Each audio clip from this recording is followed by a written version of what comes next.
Rektor kena OTT KPK. Unila sebut Prof Karomani sedang tugas di Bandung.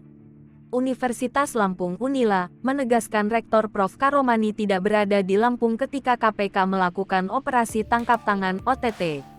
Prof Karomani diduga sedang mengikuti acara outbound di Bandung mengikuti kegiatan karakter building di Hotel Sariater, Lembang.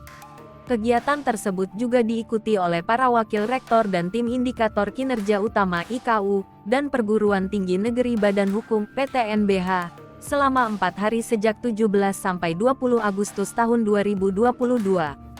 Juru bicara Rektor Unila Kavi Nazarudin membenarkan saat ini Karomani sedang tidak berada di Bandar Lampung sejak Rabu kemarin.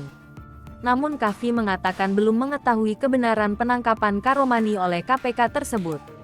Juru bicara Rektor Unila Nanang Trenggono juga mengaku belum tahu kasus apa yang menjerat Karomani tersebut.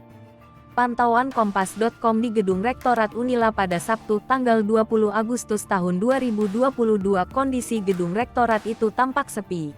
Hanya ada security yang berjaga di depan pintu masuk. Begitu juga dengan rumah dinas Rektor yang berada di Jalan Sumantri Brojonegoro akses masuk Unila.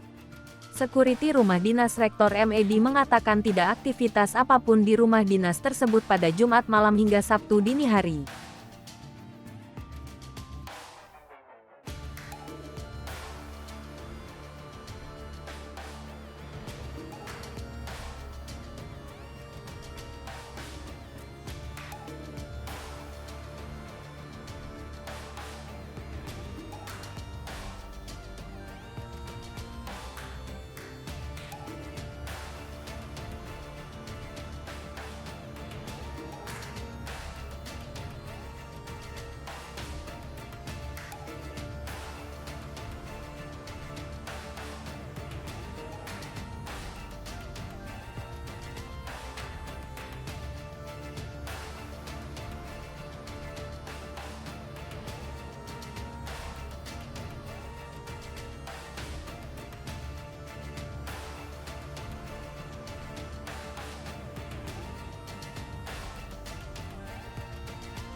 Hai pemirsa Sri Popo TV, jangan lupa komen, like, dan subscribe, serta tonton terus berita-berita terupdate lainnya ya.